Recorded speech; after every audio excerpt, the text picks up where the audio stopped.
Hello दोस्तों, मैथेस्टिक channel में आप सबका स्वागत है।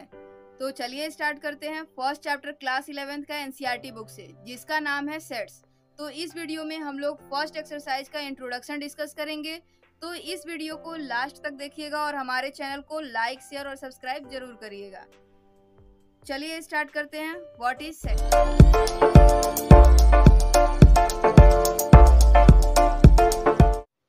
Sets. A set is a well-defined collection of objects. अब ये well-defined क्या होता है? Well-defined का मतलब ये होता है should not vary from person to person. And objects का मतलब numbers, letters, alphabets, rivers, etc. अब well-defined को हम लोग एग्जाम्पल से समझ लेते हैं। एग्जाम्पल ये है नेम ऑफ फेवरेट एक्टर।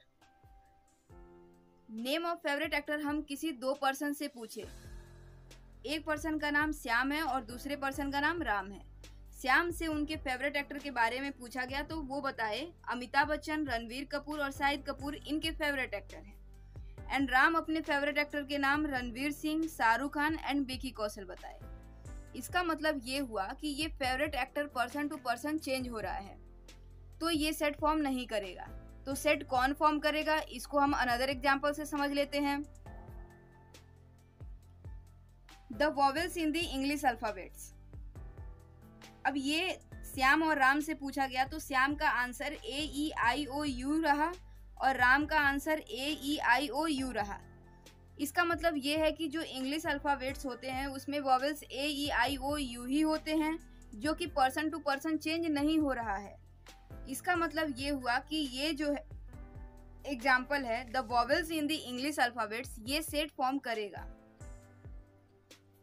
तो कुछ सेट्स के और भी एग्जांपल्स देख लेते हैं। Various example of sets. First example odd natural numbers less than 10। ये भी आप किसी भी पर्सन से पूछेंगे उसका आंसर 1, 3, 5, 7 एंड 9 ही होगा, क्योंकि 10 से less than odd natural numbers 1, 3, 5, 7 and 9 ही होता है। तो ये सेट फॉर्म करेगा क्योंकि ये पर्सन टू पर्सन चेंज नहीं होगा। इसी तरह second example prime factors of 210। अब 210 का यहाँ पर प्राइम फैक्टराइजेशन मेथड से इसको सॉल्व करेंगे। 2 से इसको डिवाइड करेंगे तो 105 आएगा, 5 से डिवाइड करेंगे तो 21 आएगा, 3 से डिवाइड करेंगे तो 7 आएगा और 7 से डिवाइड करेंगे तो 1 आएगा। मतलब कि 2, 5, 3 एंड 7 ये सारे के सारे क्या हैं? प्राइम फैक्टर हैं। तो 2, 5, 3 and 7 are prime factors of 210। ये भी पर्सन टू पर्सन कभी भी चेंज नहीं होगा।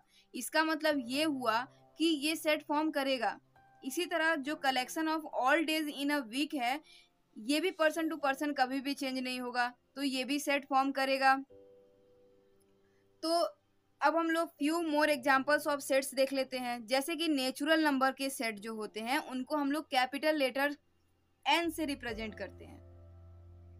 तो कैपिटल एन को हम लोग क्या बोलेंगे? The set of all natural numbers बोलेंगे। इसी तरह कैपिटल जेड है, इसको हम लोग क्या बोलेंगे? The set of all integers.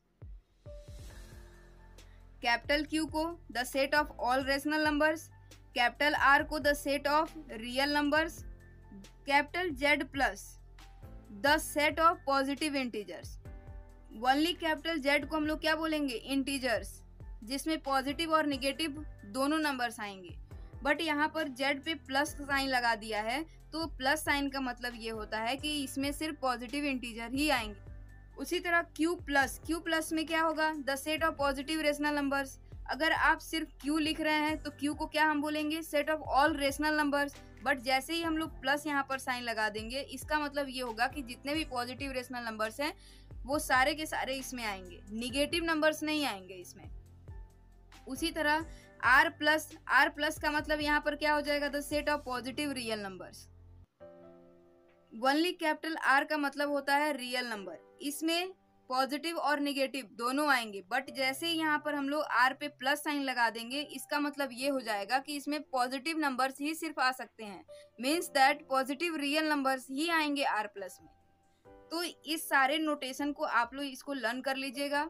ताकि कहीं भी अगर ये नोटेशन यूज हो रहा है तो आपको ज़्यादा ना सोचना पड़े कि इस कैपिटल N को क्या बोलते हैं, कैपिटल Z का मतलब क्या होता है, Z प्लस का मतलब क्या होता है, R प्लस का मतलब क्या होता है। तो ये सारी कन्फ्यूजन से दूर होने के लिए आप इसको एक बार और रिवीजन कर लीजिएगा ताकि आपको सेट थ्योरी समझने में प्रॉब्लम ना हो।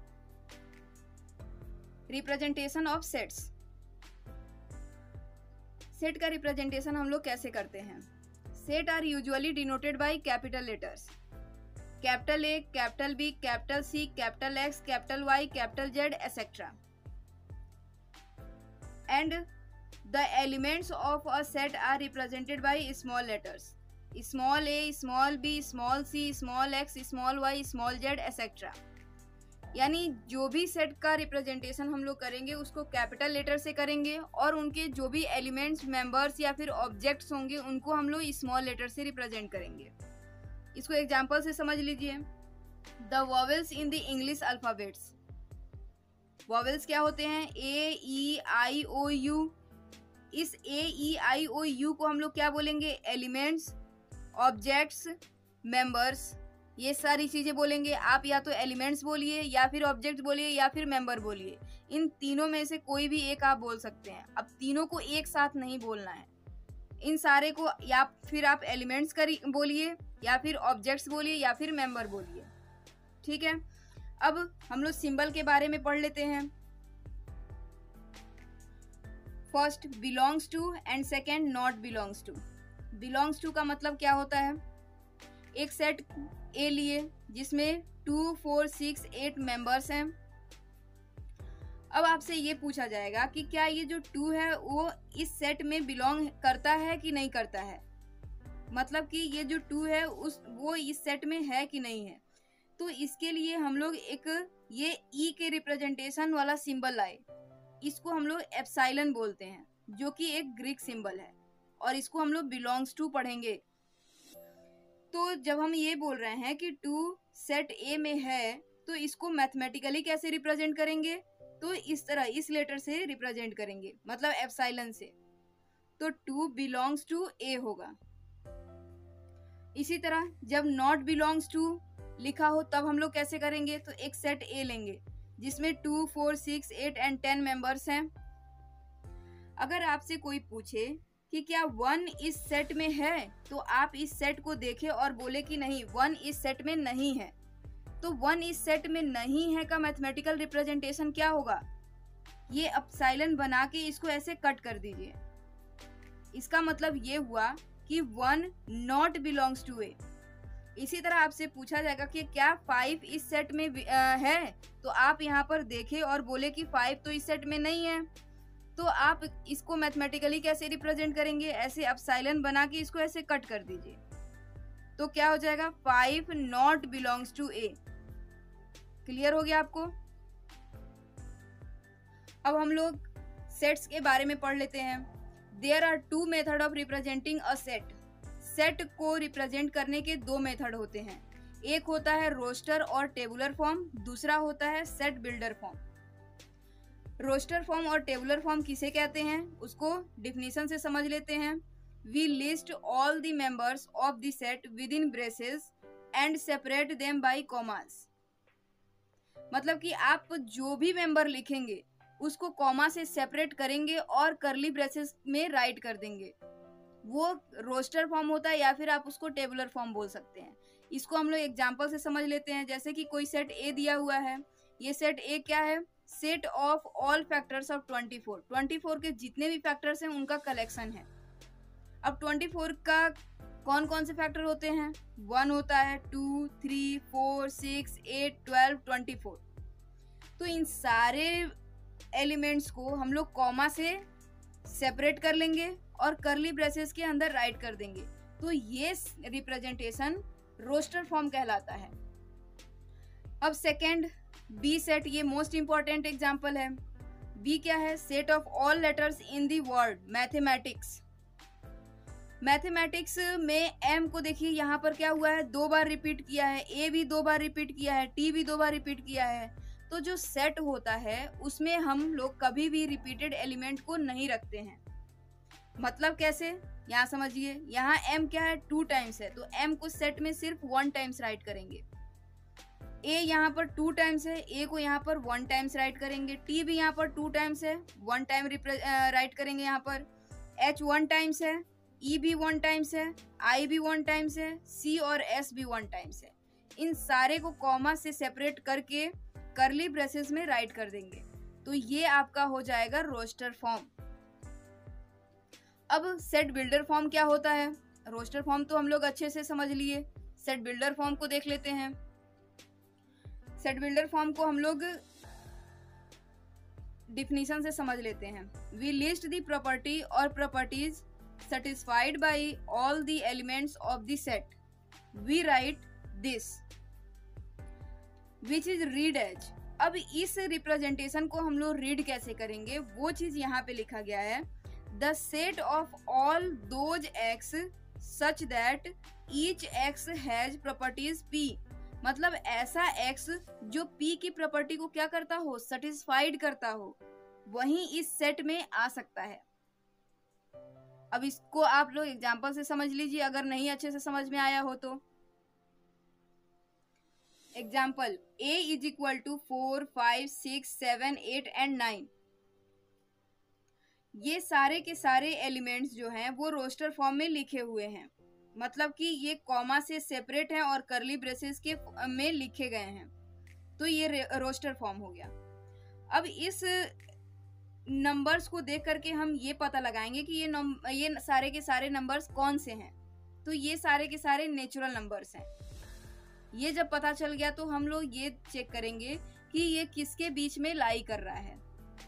तो यहाँ पर देख करके ये पता चल रहा है कि ये सारे के सारे नेचुरल नंबर 3 से बड़े हैं और 10 से छोटे हैं। 3 से ये बड़े हैं और 10 से छोटे हैं, क्योंकि यहाँ लास्ट 9 तक गए हैं, तो हम लोग ये बोल सकते हैं ना कि ये 10 से छोटे हैं। तो इसको हम लोग कैसे सेट बिल्डर फॉर्म में लिखेंगे? x सच दैट, ये जो 2 डॉट है इसको हम लोग सच दैट पढ़ेंगे। x is a natural numbers, x क्या है? नेचुरल नंबर है। And x lies between 3 and 10। x किसके बीच में लाई कर रहा है? 3 एंड 10 के बीच में, मतलब x जो है वो 3 से बड़ा है और 10 से छोटा है। अब इसको रीड कैसे करेंगे? देखिए यहाँ पर वही चीज लिखा हुआ है लैंग्वेज में, the set of all x such that x is a natural number and x lies between 3 and 10। एक बार और इसको रीड करिए, क्योंकि सेट बिल्डर फॉर्म को रीड करना ही बहुत मुश्किल होता है। बहुत सारे बच्चों को ये रीड करने में बहुत प्रॉब्लम होती है, तो इसको बार बार रिपीट करिए और बार बार इसको रीड करिए ताकि ये हैबिट में आ जाए। अगर आप इसको रीड करना सीख गए तो आप लिखना भी सीख जाएंगे। तो इसको कैसे रीड करेंगे? The set of all x such that x is a natural number and x lies between 3 and 10। I hope इस एग्जाम्पल से आपको सेट बिल्डर फॉर्म समझ में आ गया होगा। आप जितना भी इसमें आप रिवीजन किए हैं, आप जितना भी पढ़े हैं, इन सारे को रिवीजन कर लीजिए ताकि आपको एग्जाम्पल और एक्सरसाइज सॉल्व करने में प्रॉब्लम ना हो। आप set builder form, roster form, belongs to, not belongs to, set किसे कहते हैं, सेट किसे नहीं कहेंगे, ये सारे एग्जाम्पल के साथ इस इंट्रोडक्शन की वीडियो में बता दिया गया है। इसको आप लोग अच्छे से रिवाइज कर लीजिएगा कि ये सारी चीज़ें कैसे सॉल्व होती हैं, क्योंकि अगर आप इसको अच्छे से रिवीजन करेंगे तभी आप एग्जाम्पल और एक्सरसाइज को सॉल्व कर पाएंगे। तो धन्यवाद। अगर आपको ये वीडियो अच्छा लगा है तो आप इसको ज़रूर लाइक करिए और अपने दोस्तों को शेयर करिए और हमारे चैनल को सब्सक्राइब जरूर करिए ताकि आपको नए अपडेट्स मिलते रहें। So thank you.